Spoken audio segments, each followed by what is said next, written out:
তরুণী চিকিৎসক ধর্ষণ খুন তথ্য প্রমাণ লোপাটে কি কিছু ধামাচাপা দেওয়ার চেষ্টা হয়েছে সে নিয়ে খতিয়ে দেখছে সিবিআই। ধর্ষণ খুনের ঘটনাকে কি আত্মহত্যা বলে দেওয়ার চেষ্টা হয়েছিল? কারণ আমরা জানি যে ভাইরাল অডিও সামনে এসেছিল এবং নির্যাতিতার মা বাবার তরফে যেটা বলা হয়েছিল যে প্রথম যে ফোন আসে সেখানে তাদেরকে অসুস্থ বলা হয়েছিল, তারপর বলা হয়েছিল আত্মহত্যা করা হয়েছে। অর্থাৎ এই জটেই কি গোটা ব্যাপারটা আটকে রয়েছে? দিনে দুবার ব্যবহার করো স্টপেজ ক্রিম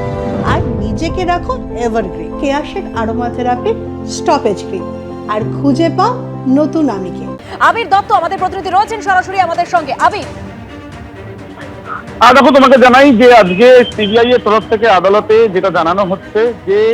তাদের তরফ থেকে তাদের রিমান্ডে 4 নম্বর পয়েন্টে তারা জানাচ্ছেন যে সিএফএসএল থেকে যে রিপোর্ট এসছে, অর্থাৎ অভিজিৎ মণ্ডল এবং সন্দীপ ঘোষ এই দুজনের মোবাইল ফোনের যে সিএফএসএল এর রিপোর্ট এবং তার সঙ্গে টালা থানার যে সিসিটিভি ক্যামেরার ডিভিআর তার যে রিপোর্ট সেটা এসেছে এবং তার সঙ্গে সঙ্গে সেটাকে স্ক্রুটিনিও করা হয়েছে। স্ক্রুটিনি করে তারা মূলত যেটা মনে করছেন বা যেটা পরিষ্কার হচ্ছে বলে তাদের মত যে সন্দীপ অভিজিৎ তারা মোবাইল ফোন থেকে বেশ কিছু কল হয়েছে, যে কলগুলো দেখে তাদের মনে হচ্ছে যে পরিষ্কার হচ্ছে যে তারা এই ঘটনা তারা চেপে যাওয়ার চেষ্টা করেছিলেন এবং তার সঙ্গে ধর্ষণ ও খুনের ঘটনাকে আত্মহত্যার ঘটনা হয়েছিল কিনা বা এটা দেখানো হয়েছিল কিনা সেই বিষয় নিয়ে তথ্য নষ্ট করা হয়েছিল বা তথ্য নষ্টের চেষ্টা হয়েছিল কিনা সেগুলো তারা খতিয়ে দেখছে এবং তার সঙ্গে এই যে খতিয়ে দেখার যে প্রক্রিয়া সেটা পুরো দমে তাদের তদন্তের মাধ্যমে তারা করছেন। ধর্ষণ ও খুনের ঘটনায় সঞ্জয় রায়ের ক্ষেত্রে কোনো ষড়যন্ত্র বা সঞ্জয় রায়কে কোনো প্ররোচনা বা আশ্রয় দেওয়া হয়েছিল কিনা সেই বিষয়টাও দেখা হচ্ছে এই ভয়ঙ্কর ঘটনার পরিপ্রেক্ষিতে এবং সেটাও তারা উল্লেখ করেছেন এবং তার সঙ্গে সঙ্গে তোমায় জানাই দুজনকে অর্থাৎ সন্দীপ ঘোষ এবং অভিজিৎ মণ্ডল এই দুজনকে প্রভাবশালী ব্যক্তি হিসেবে তারা কিন্তু জানিয়েছে এবং তার সঙ্গে তারা এটাও জানাচ্ছেন যে কিছু সাক্ষী বা কোট আনকোট তাদের তরফ থেকে যেটা বলা হচ্ছে যে B party quote unquote B party তাদের সঙ্গে যে যোগাযোগ করা হয়েছে সেই বিষয়টাও তারা তাদের তদন্তের আওতার মধ্যে রেখেছেন। এই হচ্ছে তাদের রিমান্ডের মাধ্যমে তারা এই বিষয়গুলো জানানোর সঙ্গে সঙ্গে যখন আজকে আদালতে সওয়াল জবাব চলে সেই সওয়াল জবাব চলাকালীন তারা কিন্তু জানিয়েছেন তদন্ত এগিয়ে নিয়ে যাওয়া হচ্ছে। আদালতের নির্দেশে 2টি কেস তদন্ত তারা করছেন, অর্থাৎ সিবিআই 2টি কেসে তদন্ত করছে। একটি হচ্ছে ধর্ষণ ও খুনের মামলা এবং আরেকটি হচ্ছে দুর্নীতি। দুটির মধ্যে কোনো যোগ আছে কিনা সেটাও খতিয়ে দেখা হচ্ছে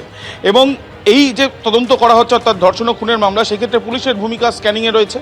এবং এই যে দুজনকে যাদেরকে জেল হেফাজতে রয়েছে এবং সঞ্জয় রায় এই 3 জনের ক্ষেত্রেই জেল হেফাজতের আবেদন করা হয়েছে, যে আবেদন ইতিমধ্যে মঞ্জুর হয়েছে বলে জানা যাচ্ছে। সঞ্জয় রায়ের আইনজীবী তিনি আদালত কক্ষে জানিয়েছেন যে সঞ্জয় একাকিত্ব বোধ করছে, তাই তাকে জেনারেল ওয়ার্ডে যাতে দেওয়া হয় বা সেই আবেদন তার তরফে করা হয়েছে এবং জামিনের আবেদন করা হয়েছে। 2টি আবেদনই খারিজ হয়ে গিয়েছে এবং যেটা আমরা দেখলাম যে অভিজিৎ মণ্ডলের আইনজীবী তার তরফ থেকে বলা হচ্ছে যে বারবার চাপা হয়েছে বলে যেটা বলা হচ্ছে, কিন্তু অভিযোগ যেটা করা হচ্ছে সেগুলো তো জামিনযোগ্য এবং জেরা করা হবে বলা হচ্ছে, কিন্তু সেই ক্ষেত্রে কি যে রিপ্লাই দিয়েছে সেই রিপ্লাইয়ে তারা সন্তুষ্ট নন বলছেন। তাহলে যেটা তারা সন্তুষ্ট হবেন সেই রিপ্লাই দিলেই কি ভালো হয়, এটাই কি বলতে চাইছে সিবিআই? এবং তার সঙ্গে যে গ্রেপ্তারির যে কারণে গ্রেপ্তারি করা হয়েছে সেই গ্রেপ্তারির কারণও সঠিক নয় এমনটাও কিন্তু বলা হচ্ছে অভিজিৎ মণ্ডলের আইনজীবীর তরফ থেকে। এবং তোমায় জানাই যে সন্দীপ ঘোষ তার আইনজীবী কিন্তু জানাচ্ছেন যে সিবিআইকে বলতে হবে যে ডিভিআরগুলোকে কবে ফরেন্সিকে তারা পাঠিয়েছেন এবং যে লোকানো বা চেপে যাওয়ার চেষ্টা কথা বলা হচ্ছে, অর্থাৎ এই খুন ধর্ষণ আর আর্থিক দুর্নীতির মধ্যে কোনো যোগসূত্র আছে কিনা সেটাও তদন্ত করে দেখছে সিবিআই।